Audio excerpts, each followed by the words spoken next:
মুসা আলা নবিয়িনা ওয়া আলাইহিস সালাতু ওয়াস সালাম মিশরের মধ্যে আছেন। ভক্তরা গিয়া বলেন, নবী জমিনে বড় ফসল হয় না, পানি নাই, বৃষ্টি নাই, একটু দোয়া করেন। রহমতের নবী পয়গম্বর মুসা আল্লাহর দরবারে উম্মতের নিয়ে দোয়ার জন্য রেডি হয়ে গেলেন খোলা ময়দানে। ও আল্লাহ, জমিনে বৃষ্টি দাও।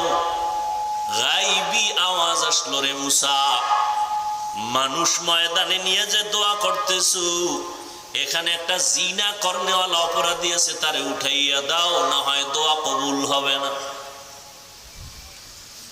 পয়গম্বর মুসা নবী বললেন, ও জিনাকার, ময়দান থেকে উঠে যাও, তোমার কারণে দোয়া কবুল হবে না, বৃষ্টিও আসবে না।